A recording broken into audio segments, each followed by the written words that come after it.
My guest today is a writer, comedian, a performance artist. Ladies and gentlemen, please a big round of applause for Kristina Wong. Look at you. Look at you. Oh.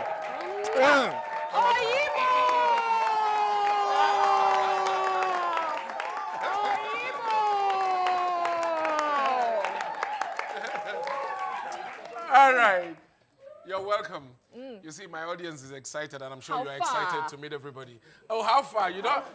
They don't teach you. This is not your first time on the continent. You've been to Uganda. Now you're in Nigeria for the Lagos Theatre Festival. Yes. What is your experience of Africa versus the Africa that has been fed to Americans and the media? At least for sure, you know we don't live on trees now. Yeah, you don't live on trees, and you're not all adoptable. And I do this show, the Wong Street Journal, and which is about my time in northern Uganda, where I went to do volunteer work, and I was surprised how, as smart as I feel like I am, I had internalized a lot of horrible stereotypes about the continent. You know? So very much a lot of it is making fun of myself as sort of, in a way that a lot of very naive Americans can relate to, because I think I sort of portray a lot of the fear that Americans have about Africa that are really bad stereotypes. Fantastic. Right? We are going to dig into all that, Kristina. Don't even go away. All right, we'll continue. We'll dig into more of that when we come back. Let's keep watching. Stay there.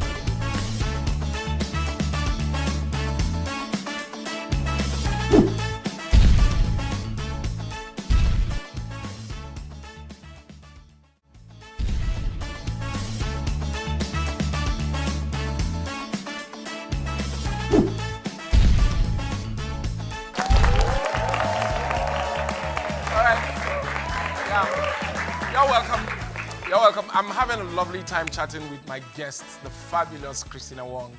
Oyibo! Yes, Oyibo. Oyibo is in the studio. Yeah, we were talking about the Wong Street Journal. It has received acclaim as much as some people have criticized your very, very candid way. You've looked at, some topics like sex, gender, race, and all that. Are you using shock humor as a way of getting people's attention, or is it purely for entertainment? I think it is a lot about getting attention. We live in a time where there's so much coming at us. Our Twitter feed is like 600 scary stories a day, and I think sometimes it is a tactic that has worked for many people to cut through the noise. As a comedian, I can tell you it works. Yeah. Sometimes you need to shock people into reality. You did this rap collaboration with a Ugandan artist named Nero Badman. Yes, exactly. Yeah. And now that you're in Africa's biggest music industry, are you planning to do something like that? Yeah, I'm just waiting to get discovered. I'm already like 2 days into Nigeria. I'm already on your show, so I think by the end of this week, some producers will notice or will help hook you up.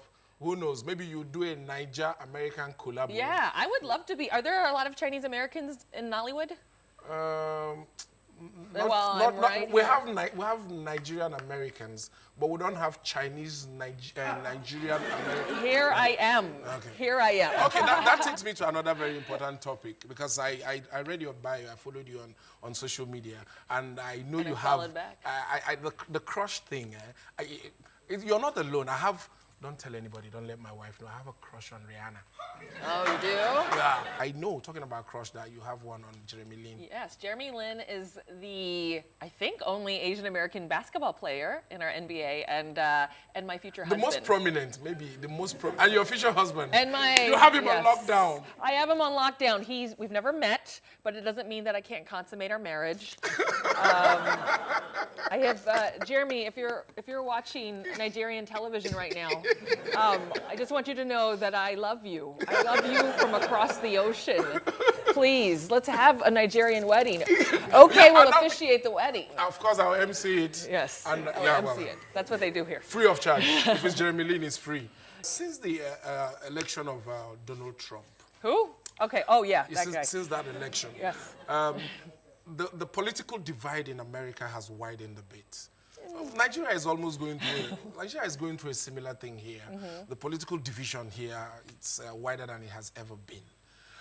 How can, considering what you do, how can we comedians use the tools of our craft to bring people together, not losing fact of the very sensitive issues that has to be addressed every day? One of the quotes that helps me so much is, it used to be that we listen to politicians and laugh at comedians. Yeah.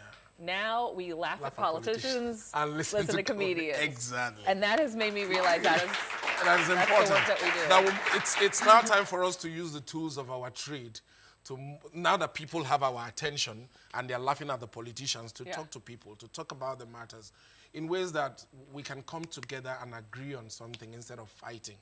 Because I follow the news and I see how divided Americans are.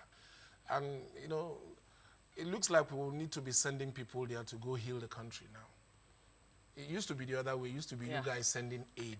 Yeah. Yeah, but I think... we need you to come and help us. I think you guys need some... We need to send you some elders with wisdom to go Yes. Please, help us. All right. All right. So, now that you're here, what else are we planning? What message do you have for young women who want to break stereotypes, who want to get out of the box, fight the preconceived notions of what a woman should be and what a woman should not be, and just generally go ahead and be themselves? What kind of message do you have for those? I feel like for so much women, especially women of color, we have to think about the fact that there is no model for what we want to become. We have to be that model. We have to just keep walking and know the floor will be there, even if we're walking on air, and just take big risks and do it. We're going to be the first. And just do it. Yeah, we're going to be the first to marry Jeremy Lin, if you're Jeremy. It's been so amazing talking to you, and I look forward to seeing you at your show before you leave. And Shewa. And whatever you need while you're here, just let me know. We'll hook of course. You up, absolutely. Right? I expect to be in a movie by the end of the week. Okay, fine. Shot in one day, in true Nollywood style. All right. It's been nice talking to the wonderful. Please, one more time, a round of applause. Oyibo in the studio. Oyibo.